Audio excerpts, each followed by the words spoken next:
उदयपुर में मानवता और सेवा का अनूठा उदाहरण एक बार फिर देखने को मिलेगा। नारायण सेवा संस्थान में 14 और 15 मार्च को 45वां दिव्यांग एवं निर्धन सामूहिक विवाह समारोह आयोजित किया जा रहा है। इस 2 दिवसीय आयोजन में देश भर से आए 51 दिव्यांग जोड़े विवाह बंधन में बंधेंगे और नई जिंदगी की शुरुआत करेंगे। संस्थान की ओर से सभी जोड़ों को गृहस्थी का आवश्यक सामान भी दिया जाएगा ताकि वे आत्मनिर्भर जीवन की शुरुआत कर सके। झीलों की नगरी उदयपुर में स्थित नारायण सेवा संस्थान एक बार फिर मानवता और सेवा का संदेश देने जा रहा है। संस्थान की ओर से 14 और 15 मार्च को 45वां दिव्यांग एवं निर्धन सामूहिक विवाह समारोह आयोजित किया जा रहा।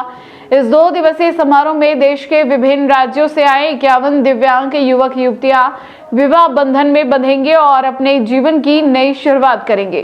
कार्यक्रम के दौरान पारंपरिक रीति रिवाजों के साथ विवाह की सभी रस्में पूरी करवाई जाएंगी।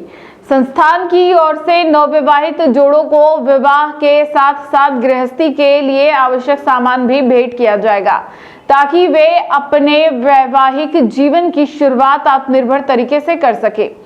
संस्थान पिछले कई वर्षों से दिव्यांगजनों के पुनर्वास, शिक्षा, चिकित्सा और सामाजिक सशक्तिकरण के क्षेत्र में लगातार कार्य कर रहा है। यह सामूहिक विवाह समारोह समाज में समानता, सम्मान और आत्मविश्वास का संदेश देने का भी माध्यम बनता है। संस्थान अध्यक्ष प्रशांत अग्रवाल के अनुसार इस आयोजन का उद्देश्य दिव्यांगजनों को समाज की मुख्य धारा में सम्मान पूर्वक स्थान दिलाना और उनके जीवन में खुशियों का नया अध्याय जोड़ना है। बहुत खुशी का अवसर है। दिनांक 14 और 15 मार्च को विशाल निशुल्क दिव्यांग एवं निर्धन सामूहिक विवाह समारोह का आयोजन नारायण सेवा संस्थान बड़ी परिसर में किया जा रहा है। इस आयोजन में भारत भर के अलग अलग राज्यों के जोड़े अर्थात युवक एवं युवती 7 फेरों में बंधकर एक दूसरे का जीवन भर साथ देने की कसम खाएंगे। वैदिक रीति रिवाज से, रस्मों से उनका पाणी ग्रहण संस्कार होगा। 53 हमारे आचार्य जी, पंडित जी उनका बड़े मन से, हृदय से, आत्मीयता से उनका यह विवाह संस्कार संपन्न कराएंगे। और जिसके हाथ नहीं, जिसके पैर नहीं, जिसके आंखें नहीं, जो सुन नहीं सकता, जो बोल नहीं सकता, वो जब किसी ऐसे जीवन साथी के साथ जुड़ता है जीवन भर के लिए, जिसके हाथ अथवा पैर हैं या वो कमी जो वर में है वो वधु में नहीं है, या जो वधु में है या वर में नहीं है, तो ऐसा लगता है संपूर्ण पुष्प के रूप में परिवर्तित हो रहे हैं।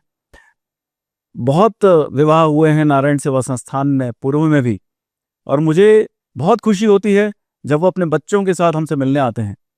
वो अपनी नारायण सेवा संस्थान की जीवन गाथा की बुरी बुरी प्रशंसा करते हैं। उस विवाह समारोह के बहुत सारी यादें हमारे साथ बैठकर ताजा करते हैं और मन ही मन प्रसन्न होते हैं और परमात्मा से प्रार्थना करते हैं कि जैसा हमारा विवाह हुआ धूमधाम से, वैसे असंख्य युवक युवतियों का जो दिव्यांग है अथवा निर्धन है पूरे भारतवर्ष में, उनका विवाह भी ऐसे ही हो।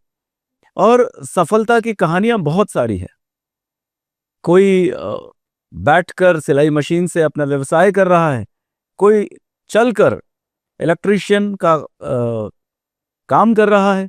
अलग अलग प्रकार के कई सारे अवसर हमारे इन दिव्यांग भाइयों को मिले हैं जीवन में आगे बढ़ने के, और पूर्ण अवसर का लाभ वो सभी मिलकर ले रहे हैं।